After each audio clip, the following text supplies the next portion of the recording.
Spinning wheels. We'll let it go for just a second. 1, 2, 3 green check marks all across the board. Here we go.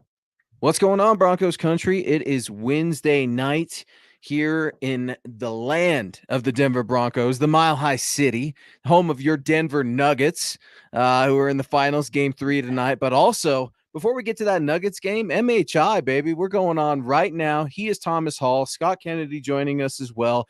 MHI, Mile High Insiders, live every Wednesday night at 6 p.m. Mountain. Thomas, what's going on, buddy? It's been a minute. Yeah, it's been a while since we've been on the show together, man. It's good. I'm glad we're back. I'm still in enemy territory out in Patriots country, still trying to come at you from wherever I can, from basements of my relatives to hotel rooms. But yeah, I'm excited to be on here with you, man. It's been a while.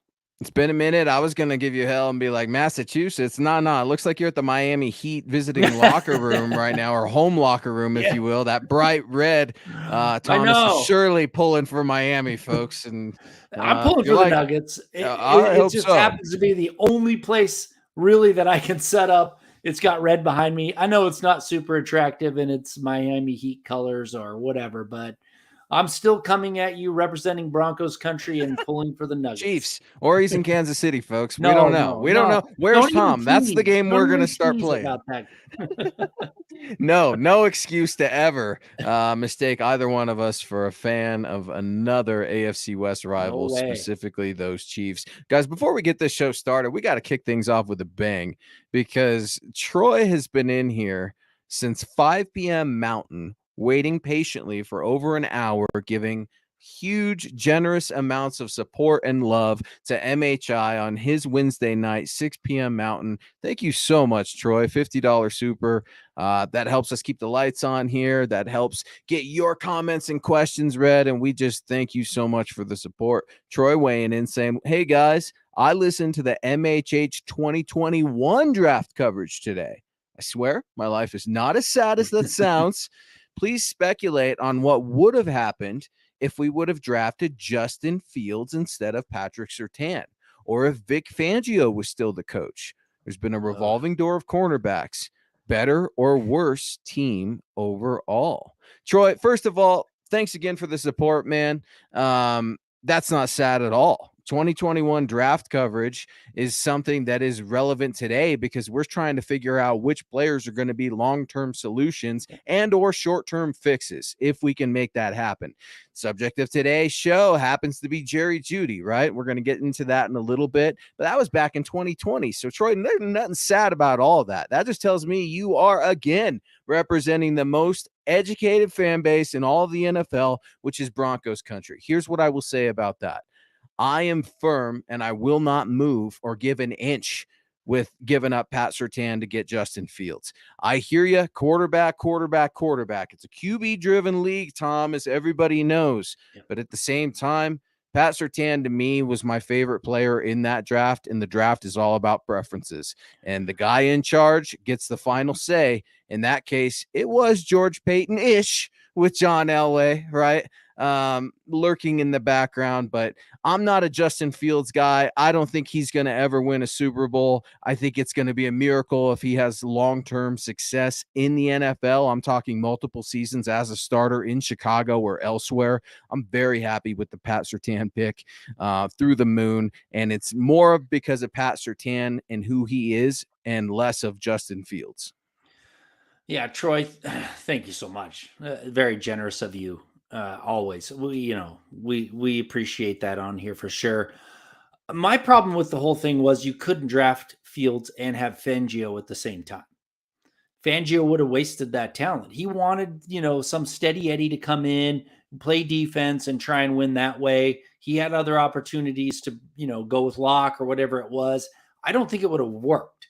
That's the whole problem. Now, looking into the future with other coaches and bringing in somebody that could develop him or whatever, you're still already, more, you're farther down the road with Justin Fields. I like Justin Fields. I think he's going to be a pretty decent quarterback. I don't know if he's a Super Bowl winning quarterback.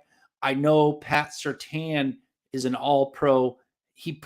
I mean, he's arguably the best cornerback in the NFL right now, today.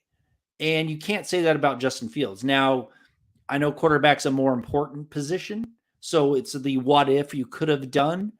But I think the Broncos made a pretty good decision, and with the mind that they had already kind of thought that they were going to try and bring in a veteran quarterback, and they went out and got Russell Wilson. I think it was going to be Aaron Rodgers. That ship sailed, but that ended up biting them on the butt last year. But I don't think either coach, Hackett or Fangio, could have got the most out of Justin Fields. So it would have ended up being a wasted pick, in my opinion, in those two systems. So I'm pretty happy with Surtain. At the time, I was a little taken aback. Like, they need a quarterback. Why aren't they going after one? So, it's all this what if game we can play over and over again. And I do it all the time in my head. Like, what if we'd have done that? What if, Yeah. But, I don't know. We're not going to know for a couple more years how good Justin Fields is, but we know today how good Patrick Surtain is. And if you can put other people around him that can win and a good coach, then that's one piece of the puzzle. It takes a bunch of pieces of the puzzle fitting together. Now, I remember watching Champ Bailey, the best cornerback in the league at the time, struggle to win that Super Bowl that I wish he would have won. They just didn't have the pieces around him. So we got to kind of look and see what pieces are they going to put around, put together to get Surtain to the ultimate championship. And that's going to be the telltale, right? What happens in the end. But I'm happy with the pick. I just don't think Fangio could have got the most out of Fields, and he didn't. He didn't get the most out of the quarterbacks that he had. Good old Vic Fangio, man. that time in Broncos country will always be looked at as frustrating. I think there were some, quirks and laughs, if you will, but the Vance Joseph era as head coach was frustrating. Vic Fangio era, frustrating. Nathaniel Hackett's flat out embarrassing. These are things that it's crazy to be talking about it. Like, we're so far removed, and here we are looking at the first year of the Sean Payton head coach Denver Broncos. Michael Ronquillo coming in from Arizona. What's up, Michael? Thank you so much for joining MHI here on your Wednesday night. Saying good evening, Thomas Hall and Luke on the Mile High Insiders. Go Broncos and buck 'em. That's right, buck 'em. We appreciate your support, Michael. Man, your support means so much. Just like my guy, our guy, Ernie Mays in the house. What up, Thomas and Luke? Go Broncos country only. And I love that Ernie is just so devout in his love and being a member of Broncos country and repping that orange and blue. And he's ready for a turnaround, man. Broncos country, brace yourselves because things are happening over there. Here we go. Speaking of friends and family, GLP, the dog, the big dog, a 1999 Super. Gary, I was commenting on one of his pictures on Facebook, man. He was looking so clean in the new Pat Surtain jersey. Nice. I don't know if you got to see that. Oh, it looks sharp. Gary coming in saying, hey, Thomas, Luke, Scott, and Dylan. Thanks for the super chat, Troy. Great kickoff. Hashtag Buckup. Gary, thank you, man. That means so much. And you're on that Mount Rushmore Hall of Fame, so to speak, here at MHH. I got to get on Facebook more. I actually deleted Facebook for a long time. I got back on there so when I'm on the show, I can see if there's super chat, or Facebook stars and whatnot. I got to go see the picture, Gary. So I apologize. I haven't. I need to go check it out, but I'm not a big Facebook user. So I got to get in. I got to get in there and check it out. But thank you, Gary. I mean, as always, you're a legend in the Mile High Huddle world. So thanks so much. An absolute legend. Speaking of legends, if you guys want to check out Thomas's podcast on Friday mornings, Legends of Mile High, that's every Friday morning, wherever you get your podcast. If you miss something live on any of these MHH podcasts, don't worry. We've got your back. Spotify, iTunes, wherever you get any of your podcasts. Always free, always downloadable. Listen to them at your convenience. And Tom, here we go. Something that we need to talk about here, and it's Denver Broncos wide receiver Jerry Jeudy. Right. He's been in the news for great reasons lately, right? Nothing bad. He's not getting in trouble. He's not tweeting anything. He's, for all intents and purposes, working out hard. He's doing great with Russell Wilson. He's catching on to Sean Payton's offense and seems to be flourishing.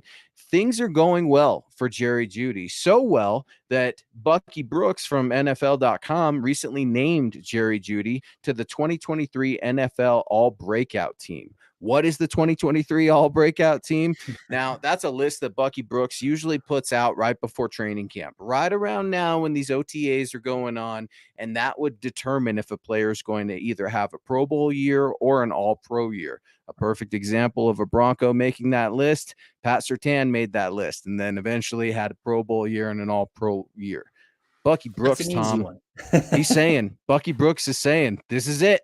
This is it for Jerry Jeudy. I'm putting him on the list. He said, quote, the route running specialist has a chance to emerge as the Broncos' featured pass catcher in Sean Payton's offense. As a versatile playmaker with the potential to create mismatches from the slot or out wide, Jeudy gives Payton a versatile chess piece to deploy all over the chessboard.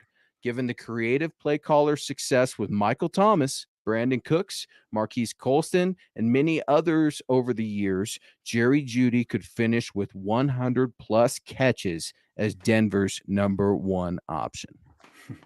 You know what? There's a little piece in there that you got to think about what he said. He has the chance to emerge in Sean Payton's offense. But in my mind, it's not more about what Jerry Jeudy could do based on his talent. It's the amount of opportunities that he needs. So you look at last year, he only had 100 targets. He was not the featured wide receiver by any means in that offense. He had 100 targets.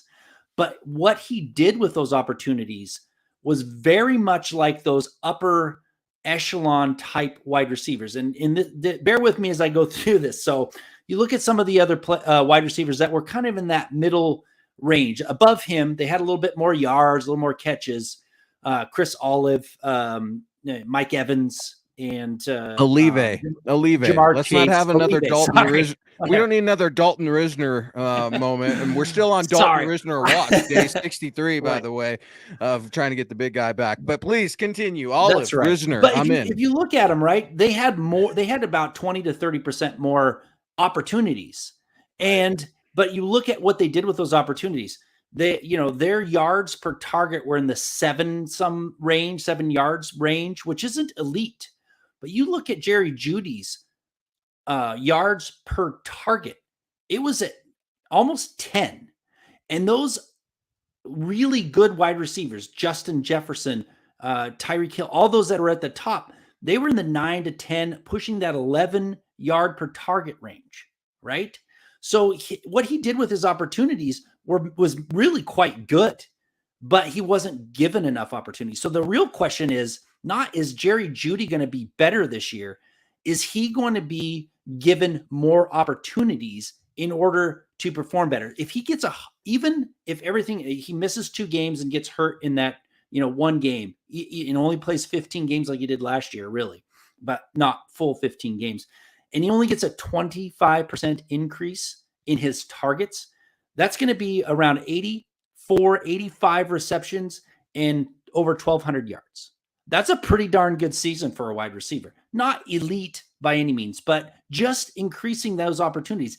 If you give him opportunities Justin Jefferson had 183 targets. Even if he got 140 targets, a 40% increase, you're going to see somebody hitting the 94 to 95 catches, 1,300 plus yards. That's getting into elite territory. And if he plays all 17 games, that's even going to be better. That's where I'm coming from. Is the big question is Sean Payton, which I believe he's smart enough to see what I'm seeing. And I'm just sitting here looking at it stats wise. He's looking at film. Is he going to be smart enough to feature him more in the offense and give him more opportunities? If he does that, that's going to push him into the breakout season far more than what you can say by looking at his last 4 or 5 games and extrapolating it over 17 years. It's opportunities. And Sean Payton's, I believe, is going to give him those opportunities. And that's why he's a breakout candidate, not because he's, super special in his 5th year or 4th year or whatever. Phil McLaughlin weighing in saying, good evening, Luke. Where's Waldo and Deacon Scott? I think right now we've got 6 safeties. Hashtag Buckham, hashtag MHH for life. Who goes? Oh, yeah.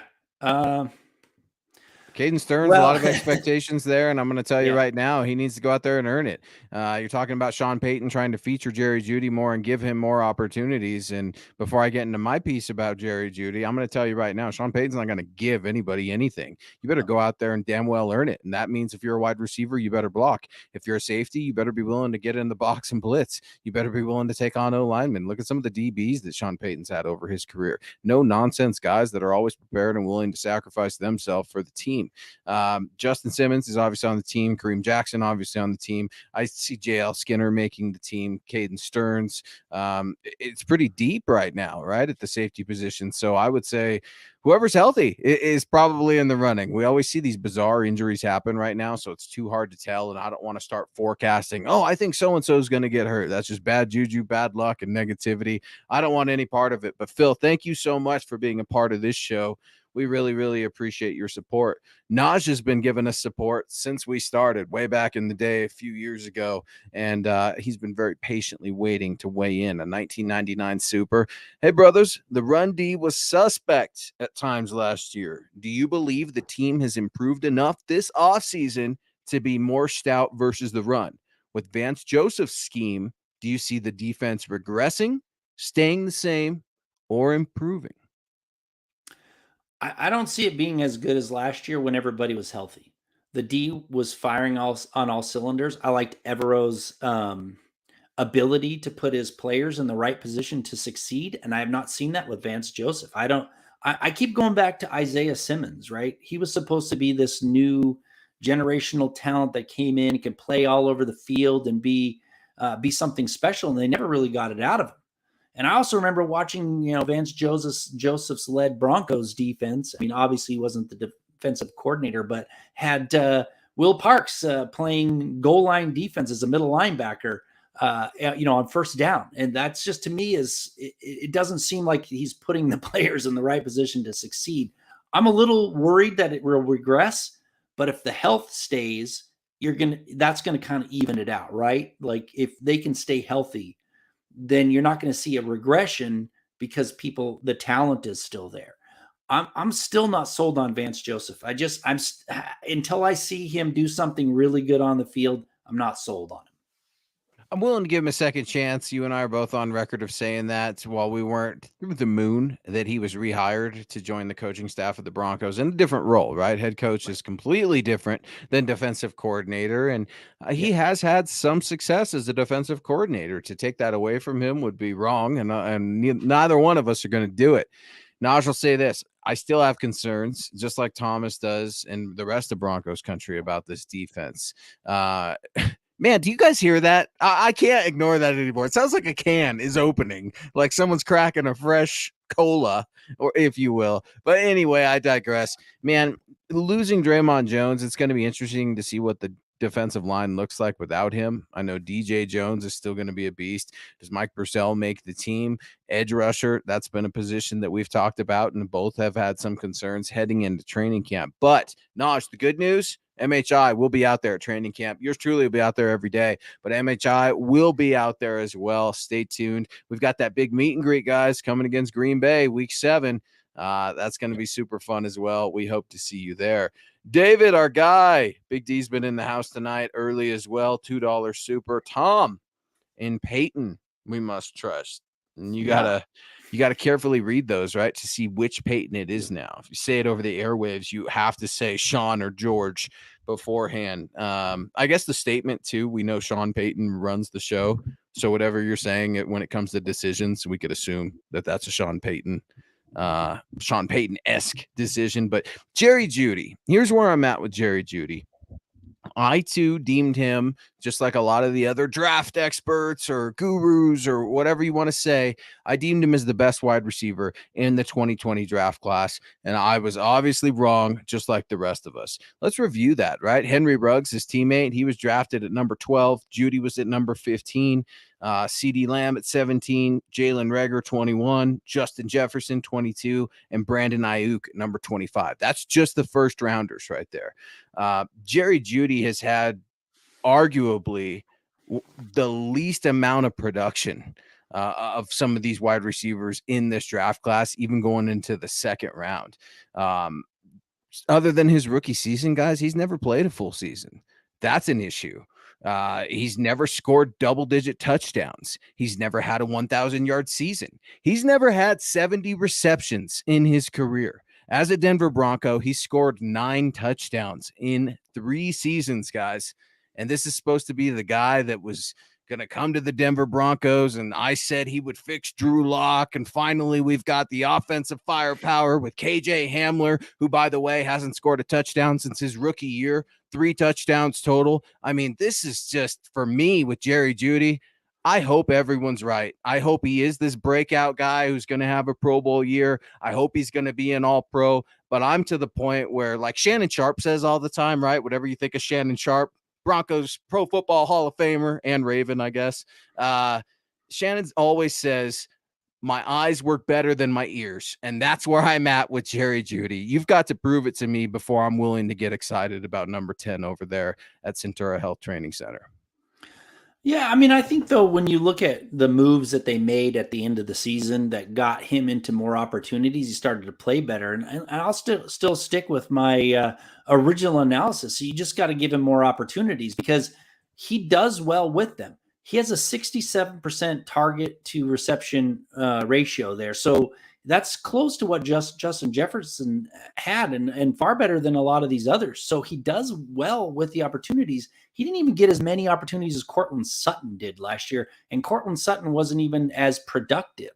So are we gonna ignore his drops his rookie season? Yeah, but that was his rookie season. He has cleaned those up since then, right? To give a guy opportunities, I would argue you got to go out there and earn them, man. When has Jerry Jeudy shown that he's going to be a willing participant in the run game? Something that is Sean Payton's signature on the offense. Don't get me wrong. You're going to see Russell Wilson throwing the ball to Jerry Jeudy. You're going to see tight end more involved than they've ever been. But running the ball, man, it's such a huge disadvantage to the personnel for the defense when you go out there, for the offense rather, when the defense knows, oh, Jerry Judy's coming out, Tim Patrick's coming in, Courtland Sutton's in, we're blocking. They're obviously blocking on this play. I mean, to go big and suggest that those are you're really 2 wide receivers that are only going to block, man, that's just kind of a telltale. No, I'm not saying Jerry Jeudy needs to be out there lining up with linebackers or anything like that, but it's the willingness to me. What are you willing to do? You know, I know you're willing to be a fantastic route runner. I know you're willing to get your conditioning in, but I just have a little bit of a problem with just giving a guy opportunities when I think they need to be earned. Yeah, I'll tell you there's very few great wide receivers who are also great blockers, because when you talk about some of these great blockers at wide receiver who are also very good wide receivers that aren't in the Hall of Fame, they always bring that up. They were also great blockers. So it's pretty rare. You're not paying him big money to go out there and block. You're paying him to get open and catch balls. That's his number one priority. If he can block here and there, fine. I think that they're still going to be able to, under Sean Payton, devise an offense that isn't predictable like it has been and get him his opportunities. If he is able to block, fine. I don't really care if he's out there blocking too much. If they are, go back old school and they're using the zone blocking scheme and that everything is predicated on the run, then yeah, I'm with you. He's not going to be on the field, but that's not going to be the Sean Payton offense. They're going to be a run game, oriented, but they're going to go out there and they're going to smash mouth people. And I don't think Jerry Jeudy needs to he can get in the way of a cornerback. That's about all he needs to do in that scheme. Mr. Roush 05 coming in with a 1999 Super, joining us here on MHI, where you can find us every Wednesday night at 6 p.m. Mountain. Are there any rumors on Chase Young to Denver? Now that Washington is listening to official offers, probably too expensive, but defensive line would be way better. Thomas, yeah, Mr. Roush is all over this one, right? The rumors out of Washington definitely suggest that Chase Young is on the trading block, if you will. We just got done spewing our concerns about the defensive line and edge rushers into the microphone, something we've done for months this offseason. Broncos country's done it too. Now, Mr. Roush is asking a really good question here. Do you see any potential interest or connection? What would you see the cost being for a Chase Young, if you will? Yeah. I think it's too expensive, really, for what the Broncos have to offer. I mean, unless they can package up some picks and some players, but for me, are they willing to take the risk on another injury kind of prone player? I mean, I'm not trying to say he's injury prone, but he has been injured, right? Randy all the Gregory, time. they already took a chance on him, and he's injury prone. Are they gonna another one? shoot the moon for another player who may not be on the field? I mean, he's a great talent. Don't get me wrong.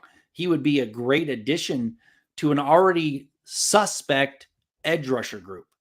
But if Randy Gregory and Baron Browning can stay healthy for almost most of the year, right? I mean, they're going to get injured, but say they can play 15 games. You don't need a Chase Young. You don't have to go out there and spend a lot to get him. What you really need is another experienced second tier player who can step up and fill those shoes when they do get injured. That's what they need to go get. And they don't have that on paper. They don't have that right now. They don't have someone to step in. I mean, I love Jonathan Cooper. I think he's played really well, but he's not that, kind of second tier player below Gregory and Browning. Yeah. So they need not to find exactly somebody like Mr. that, Dependable. not a Chase Young.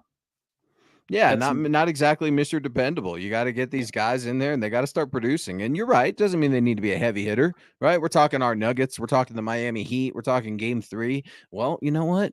Championship teams have every single year in every single sport role players, a supporting cast. Those guys, man, are beloved and celebrated. And it's been so much fun watching the Nuggets run. I can't say the same about the Heat. Those guys just won't go away. Yeah. But it'll be exciting. Nugs are set to tip off here. But some of the role players, I mean, Christian Brown as a rookie has played amazing for the Denver Nuggets, coming out of Kentucky, I think it was. Bruce Brown playing amazing. I need a little bit more from Caldwell Pope, Aaron Gordon. I mean, some of these guys that you may not necessarily know because they're not huge names in the NBA. They're not Nikola Jokic. They're not some guy named Murray. They're not the superstars, but they are still so heavy and vital in the success. That's what you're describing. The Broncos need that supporting guy on the edge, and we're going to see if they can get him here, at least in training camp, or who that guy's going to be. Maybe that Jonathan Cooper's been working out like a dog with the new nutrition system. Maybe he's going to come out and look great. Hard to say. Michaela Israel, what's up? She's getting ready for the Denver Nuggets game, a generous $10 super. Say what's up to big guy Cooper, and I'm rhyming. Hey, guys, sorry I'm late. Just wanted to show some love from Cooper and I. # Denver Broncos for life. We appreciate that so much, Michaela. Go Nuggets. Nuggets Nation tonight, man. We're supporting you guys. Broncos country's right there. I was reading an article today, Tom. Some of the celebrities that have been at the Nuggets games, right? We've been talking about the playoffs for as long as they've been going on here. Lil Wayne was at the game the other night, I guess. It didn't say who he was rooting for because, you try to guess based off of what they're wearing. But again, these are like celebrities. These are the who's who. So they're usually wearing stuff that, nobody could afford. It's been pretty cool, nobody man. can afford. That's why they're there. You can afford them. You're in the Miami Heat locker room right now. It looks like Tom's sitting down there in Miami. It's loud. That pop noise I keep hearing, that's that, cold cola being opened for game 3. Nah, man, it's been cool to see Russell Wilson out there, Sean Payton out there, Justin Simmons. It's super cool to see the Nuggets have the type of success that they're having. And one of our previous episodes of MHI, Tom, we talked about that. We asked Cecil Lammey just a week ago, a couple weeks ago, what's this going to mean for the Broncos? Avs recently hoisted a championship. The Nuggets are at that final stage, hoping to hoist a championship. Sean Payton's here. What's the pressure like? And he's like, it's immense. The success has to happen immediately. It's going to be interesting to see what that looks like. But something else Cecil said, Tom, as we get back to Jeudy, talking potential versus expectations, production. What do the analytics say? What do his former statistics say? Trying to get a trajectory on Jeudy. Cecil told us on these airwaves just a couple weeks ago, Tom, Marvin Mims Jr. is the best wide receiver in that room today. And I got goosebumps when he said that.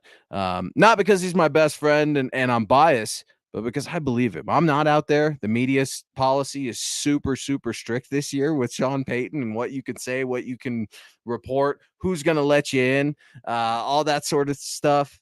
Cecil's not lying, man, if he's saying that Mims Jr. is looking like a stud in that wide receiver room. Well, they've got a full room now with a lot of really good potential. I mean, you can't go wrong with that, right? You've got four. If Mims is what he says he is, you got four players who can start on a team. So you've got a pretty solid wide receiver core. I mean, I'm gonna temper my excitement for Mims until I actually see him out there on an NFL field with NFL players, not in practice. But if he can make that step up to the big leagues, you're Oh, gonna you're gonna see somebody you're gonna be see somebody moved, and then you might see somebody come in that can help this team in another spot, right? You might see them package up a wide receiver that we're surprised to see go. And you it just could be Jeudy. you If he's just getting gave all this me buzz and people are wanting to give him something, maybe it is. And then he goes off yeah. and plays somewhere else and brings someone back. I don't know who it would be, but there's a wealth of opportunity if there's health and that good of a wide receiver group to move one of them. You got me excited talking about, until I see him on the football field. And when you said that, my mind instantly went to you and I are out there at training camp. We're sweating like pigs in the sun, and it's Marvin Mims against Pat Surtain. Like I want to see that, and then Jerry Jeudy versus Pat Surtain. I want to see that. These guys have been matching up since they were teammates at Alabama. Which wide receiver can get over on the Pro Bowl All Pro corner? Those type of one-on-ones, and they're coming back, Broncos country. That weak ass training camp the Broncos put on last year under Nathaniel Hackett, that's gone, folks. One-on-ones are back under Sean Payton. The pit with the offensive line and defensive line, that is back under Sean Payton. We are super excited to get out there to training camp, and you guys should too as well. I wanted to get to this comment real quick here. Ants V Hill saying that he's Patrick back, and he's not 100% sold on Jerry Jeudy. I know he's done some things well, but man, I think we need a strong vet. And it's an interesting blend in that room, right? We're talking wide receivers, Jerry Jeudy, Cortland Sutton, Tim Patrick. Where does Montreal Washington fit? Ants, where does KJ Hamler fit, Tom? Where does all these the great story, the little quarter, Kendall Hinton, right? Where does Kendall Hinton fit? Where do some of these wide receivers fit? Because we're talking about training camp, man, and these wide receivers are going to be having fits because there are only limited jobs on that wide receiver depth chart. Who do you think is going to be on the outside looking in? KJ Hamler's my outside looking in guy. I think you're going to only keep Montreal Washington because you got him cheap, right? And you got him for a while. He could be that kind of, I don't know, movable piece. Hopefully, he didn't really come on last year, but he sucks. Understand, he came from a small school and they mishandled him from the beginning. And when he started to fumble and lose his confidence, they kept mishandling him. That was a coaching move, but I think he's going to stick around. You got Mims and KJ Hamler and Montreal Washington all pretty much do the same thing. It's KJ Hamler to me because you're going to get something. You're not going to get anything from Montreal Washington. What are you going to get for him? Nothing. You can get something. Nothing. I mean, you're not. I mean, let's be honest. Like, what a savage. What are you going to get from Montreal Washington? Nothing. You heard it here on MHI. He is Thomas Hall. Get at him on Twitter at Thomas Hall NFL. You're truly at Luke Patterson LP. And Tom, you're one of the most tempered individuals I know. I'm very proud to call you my friend. We talk all the time. And I love it when you get fired up, man, and you throw in some smoke at Montreal Washington, because you're right. I mean, look, I'm not trying to be mean. I hope Montreal Washington goes on to have a fantastic career. Some returners do. Look at the cat, Isaiah McKenzie, right? Goes to Buffalo, revitalizes his freaking career. They find out how to use them. So to your point, I mean, these guys sometimes when they're being misused, sometimes that's the product we see. And it's hard for us to know how they should truly been utilized. Dave from Georgia coming in here with a $10 super. Something tells me Dave's excited about those dogs. Maybe the Broncos can start to get some more Georgia Bulldogs over the next couple of years. Dave saying, as long as Vance Joseph never says the words, quote, We had a great practice, end quote. Hashtag Broncos country. Dave, I don't know about you, man. I know you don't want to hear that anymore, but I'm excited to listen to the defensive coordinator speak this year because VJ is back, baby. Like some of those sound bites are some of the most iconic, infamous sound bites of all time. I mean, with Philip Lindsay, we're happy we have the little guy. I mean, like all these sorts of things with BJ, but I hear you, Dave. BJ's kind of on a short leash, right, with Broncos country and the fan base. Yeah, I mean that's the problem. The only good thing is he's not the face of the franchise right now. The lights were too big for him. I'm sorry, he just wasn't was ready for that terrified. head coaching job. You've got Sean Payton. He's going to be the one out there talking. VJ will have the opportunity to work more on the defense. I hope he can, come through. I still have my doubts. I'm sorry. I want to be positive about him, but I still have my doubts about him. But if they have a good practice, it's because it really was a good practice, right? Because Sean Payton's out there making sure those practices are right and are good. So if they're going to come out and say it, it's not just blowing smoke. Vance Joseph was just, we had a good week of practice. That doesn't mean crap, The guy was terrified, Tom. Terrified. Yeah. I had friends right next to him at his introductory press conference, multiple people telling me how he was shaking at the podium. And this is a guy who's accomplished a lot in his football career. I mean, from his college days even to the pros. I mean, he's been around these men, he's led men. But what a stage. And I'm not making fun of him for that. Yeah. But anybody can have that happen. Yeah, absolute stage fright, right? You get up there and you have a B-Rabbit moment from 8 Mile, right? Where you just kind of get choked off stage and then you find some redemption. Maybe Vance Joseph is coming back now, just like B-Rabbit did. And he's sitting there holding the mic like, all right, next time things are going to be different. But I hear you, Dave. I mean, there's plenty of room for concern. And it's tough for Broncos country, but the Sean Payton effect, Sean picking him, I think goes a long way, and he's going to ultimately get the benefit of the doubt. David coming back in again. I love to see it, man. So many of our friends and family, David, just like Dave from Georgia, right? A couple of Daves up to no good wearing those Buckham shirts. KJ and Washington are history. And David's agreeing with you, Tom, and kind of with me and what we're saying. Like, this is a huge concern. KJ Hamler thought he was all fun and games up there in Minnesota last year, right? Doing the secret agent thing with the sunglasses. That was lame. You're throwing your helmet, throwing quarterback Russell Wilson under the bus, just like the rest of the country, just like the rest of the world. That's lame. You know what else is lame? 3 touchdowns in 3 years from KJ Hamler. The man cannot stay healthy. He doesn't produce. There are a variety of reasons, right? But it's a cutthroat business, Tom. It's a bottom line business. And KJ Hamler's an old man now. Jerry Jeudy, you're starting to become an old man too. I mean, like once you're done with your rookie contract, you're kind of looked at as like the old man of the league. Tim Patrick got an old man deal, right? He got paid. Cortland Sutton got an old man deal, right? He got paid after that rookie contract. But it's interesting, man, because the new generation, they're coming in and they're coming in hot and they're not stopping. And these old vets, they're going to get lost in the fray, just like David suggested. Well, just remember that George Payton got a 6th round or a 5th round for Trinity Benson in training camp a couple of years ago to Minnesota. Yeah, I mean, I was pissed. I liked Trinity Benson for whatever a returner is worth. You know what I mean? Like, I'm not gonna go out there and be like, they should have kept him, like I was doing. But yeah, man. I mean, you try to get something for it. Maybe you can trade Montreal to Minnesota. George has those connections. Well, yeah, I mean, let's face it. KJ Hamler has more ability to get something than Montreal Washington does. Montreal Washington is still a project. He was a project coming out. They took him way too early. There's no doubt about that was a reach. They saw something in him, but he needs time to, just like I'm talking about Nick Bonito. Everybody shouldn't have been expecting him to be a world beater. He was a kind of a project coming out. They need time to develop.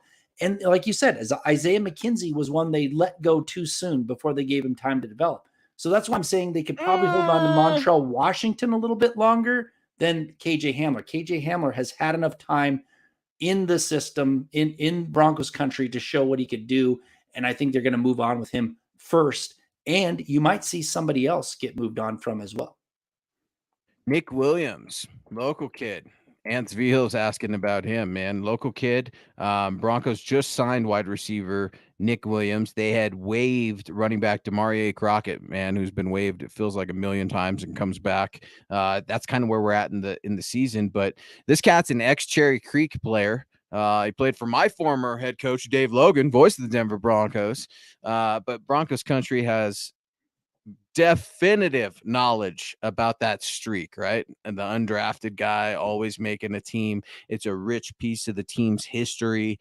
And it's fun, right? It's fun to see the underdog win, man. Yeah. It's fun to see the guy that nobody believed in out there fighting and scrapping for everything that he has versus the first rounders who seemingly have everything handed to them, right? That's the notion that we give it and the spin that we give it, if you will. Do you have an opinion on Nick Williams? I was excited to see it because I obviously we got to improve that position. They have a million wide receivers. You got to improve it. I'm excited for the local kid aspect, but I will not lie to you, Tom. How many wide receivers do the Denver Broncos need? Because I was a little perplexed about that. I mean, are we sure that Sean Payton played quarterback? Because I can't tell that he loves wide receivers or anything. Yeah. I mean, I don't have a big opinion on him other than he's going to give me some Byron Chamberlain vibes out there in number 86, a big guy catching balls out there. But yeah, I mean, he's got probably a long shot to make the roster, just like most of the other wide receivers until they start getting rid of a few of these.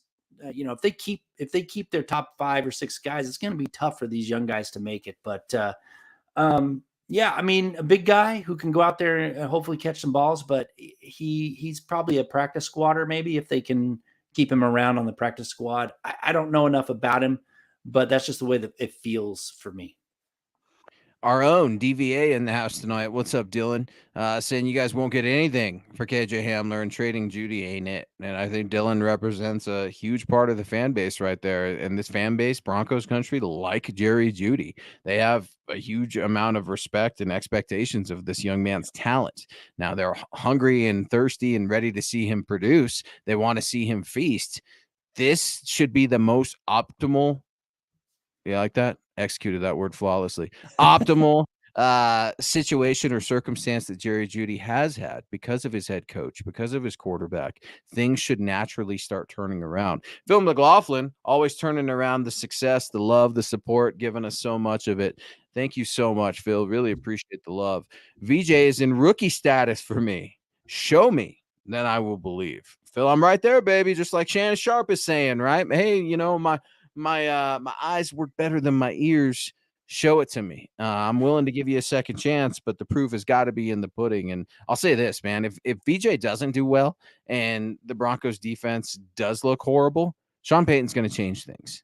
Yeah, he's in charge. He's going to get things done his way. I'm also hearing that Sean Payton likes to take part in the entire practice. He spends a lot of time with the defense, specifically the defensive secondary. So he's got a keen eye on what Vance Joseph's doing. He's not babysitting. I think he will allow VJ to do his job, but Sean's watching.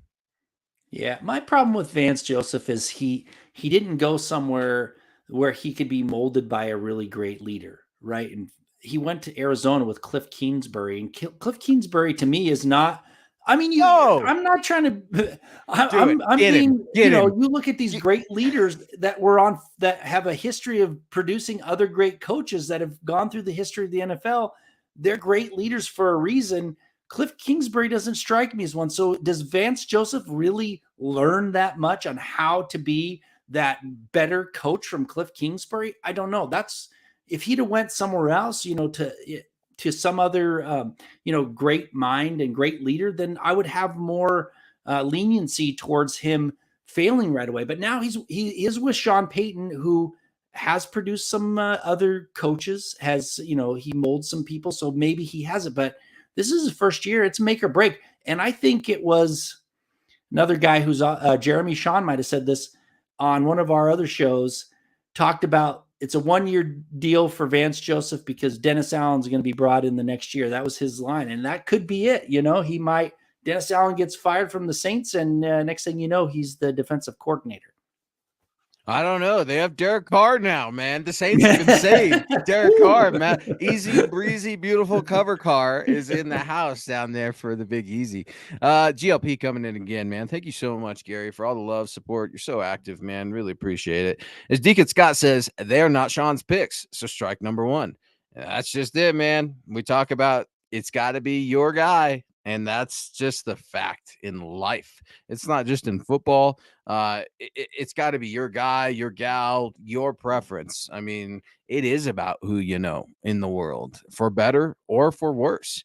And Gary Scott, I think they're spot on, man. We've talked about it on this show. It's they want to get their guys in place. And while I don't think Sean Payton is willing to cut off his nose to spite his face, so to speak, just to get guys out of the building that he didn't select, I think it would make it easier for him, you bet, to trade a guy away, to make a decision that the fan base probably would not be thrilled about. DVA just came on here saying, man, don't trade Jeudy. That ain't going to help you. Imagine if Sean Payton did that. He's going to have a lot of fans kind of looking at him sideways saying, Sean, are you sure?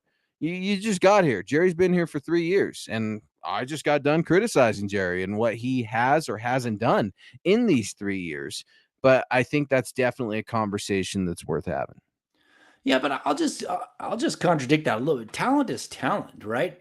Maybe it doesn't isn't a perfect fit sometimes, but if you're a talented player, you don't want to get rid of him, right? And I think Jeudy has talent. He just hasn't put it together. And like I said, he hasn't had last year. He could have had more opportunities, and maybe people would be looking at him a different light.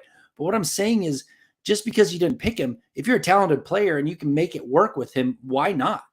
Some of these other guys don't fit. They just don't fit. They don't have the talent. They don't fit the scheme or whatever it is. I can see it, but I think you could make hay with Jeudy in a Sean Payton offense, and I think Sean Payton sees it too. Like he can look at see what he's done, what he's able to do separation wise, getting out onto the get it open and doing something with the ball in his hands. You don't want to get rid of players like that unless they're talented but a pain, right? And they don't really fit. Then you let them go. So far, I haven't seen Jeudy being a pain. He was last year, but Tom, dude, I'm gonna get you. Come on, don't be like that, Tom. Tom trying to get me mad. He knows that's gonna get me spitting and all my blood pressure up. No, you're right. He hasn't. What's the worst thing Jerry Judy's done as a Denver Bronco? Some tweets. Been there, still there. We've all been there. So I hear what you're saying there. Someone will be quick to say, what about his legal troubles? Everything was dismissed. So, we're coming at this strictly from a football side, because to be honest with you folks, it's not my rules. It's not Tom's rules, not Scott's rules, not Chad's rules, MHH's rules. It's the NFL's rules. And all they care about is winning. And they want to get guys on the field that are going to help them win. Just like you're saying, talent will should help you win. And, I mean, there's just so many questions because he is so talented. I mean, the potential is the dirtiest word in the NFL. Oh, yeah. And Troy coming in with a great question, and Troy kicked our show off, baby. So I had to get back to the big guy. Does Sean Payton, that is, scare Jerry Jeudy into blocking? Jerry Jeudy and everybody else on that football team had damn well be willing, able, and excited to do whatever coach asks them to do. That's just because it's Sean Payton's way or the highway. We heard Cecil again come on 2 weeks ago, and he said, I'm getting Mike Shanahan vibes, in the sense of he runs the show. We know who runs the show. We have a very fine line that we have to walk in the Denver media with Sean Payton. I mean, things are rapidly changing over there. So to suggest that Jerry Jeudy hasn't received the message that he's going to be asked to do certain things, I think would be a little irresponsible based on Sean Payton's record. It's a concern. I have it too, Troy. I'm right there with you. I mean, are you willing to do whatever is necessary? Do you care more about the name on the back or the name on the front on game day? I'm for every player getting paid. I am pumped that Jerry Jeudy is going to be making $12.987 million with this fifth-year option, right? But I also have concerns when it comes to free agency in March 2025. Well, and you hit the nail on the head, though, really. If he's not willing to actually buy into the system, he's gone. That's the way it is.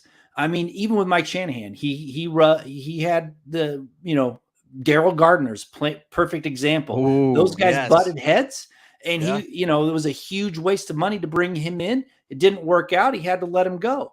And that does happen. So Shannon too. Shannon had to be willing to block because coach made it very clear. I'll plug your ass and you can go to Baltimore. Yeah. So, I mean, there's definitely truth to that. And so we will see Jerry Jeudy in training camp and in preseason, whether he's willing to do what is asked of him to do. And if he's not, if he's a problem, he will be gone. But the talent, from my perspective, is worth taking that risk into training camp, into preseason, and see how it goes. Sure. I just don't. We make fun of him when he was, yakking on the sideline and whatnot, but he's not. I mean, I haven't seen him doing anything that really rubs you though. He's not like stomping on people's faces, like, what's his name? Albert Haynesworth, Tennessee. He's not a villain. Still. Oh, Tom, you're gonna get me cursing on this damn When I was 23 years old, I wasn't the maturest guy out there. Nobody was. It takes a little while, so he's a grown man. He's a father. He knows how to handle his business. At least he should at this age. But you're right. He's 24 years old, right? The potential is just, there's buckets of it. And David coming in real quick, trying to make us feel better about VJ. And I hear you, David. You're right. We're going to ride with it, saying VJ equals Sean Payton. We trust. And that's just it, man. We're willing to give the guy the benefit of the doubt. We can have reservations.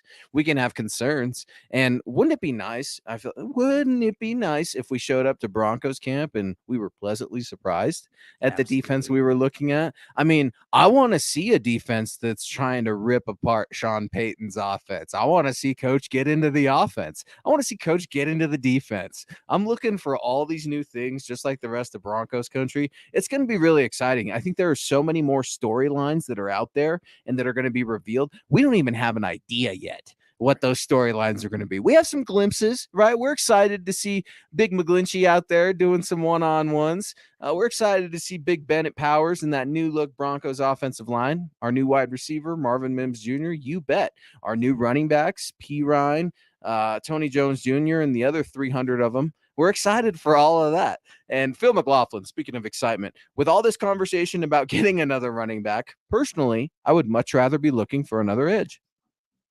Yeah, we just talked about that to start the show. We were talking about trading for the Washington Commanders, kind of stud edge guy. But I said we needed a second tier guy, and the Broncos, they don't.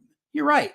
You can go out and get running backs to carry the ball, but they need somebody that's competent to really step in.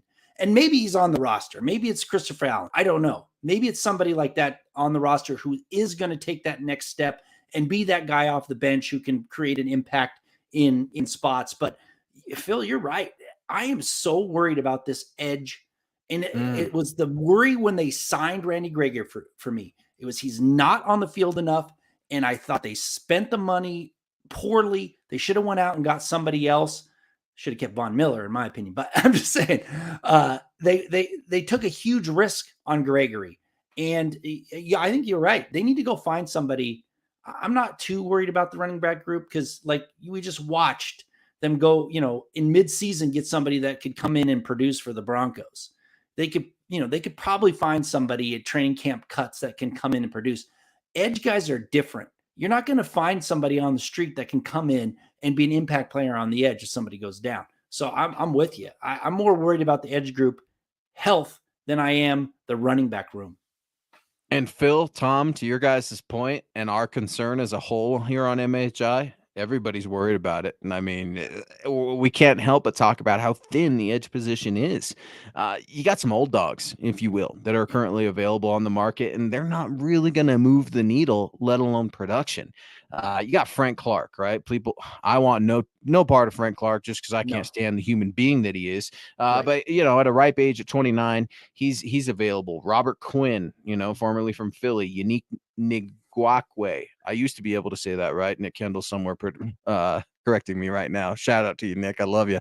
Jadeveon Clowney, Matthew Leonidas, Akeem Hicks, Melvin Ingram, Carlos Dunlap. I mean, do you go on kind of Anthony Barr is even listed outside linebacker / edge, depending on the scheme? I mean, there's not a ton of great options out there unless you do trade. But again, you don't want to be moving a ton of capital that you don't have. Maybe that's where that wide receiver luxury comes in that we were talking about a little bit. Maybe there is a secondary pass rusher in that supporting role already on another team that would be willing to be moved from that franchise. These are things that I think the Broncos are going to have to consider, but I'm very worried too, man, because it's not like we have an immediate fix. It's not like out of all those names I read, oh man, the Broncos should be really pursuing Frank Clark and Jadeveon Clowney. They can go get them. They're available on the market right now. Why are they not getting this guy? Not really. Not the really, best guy on the Tom. market already got signed by the Bills, Leonard Floyd. That's who they should have went Bingo. after. If they With were going Vaughn, to bring baby, in. they're back. Him and Vaughn are back. Right. I mean, that's who they should have went after, in my opinion, if they were going to go after anybody. I think they're hoping that Gregory stays healthy.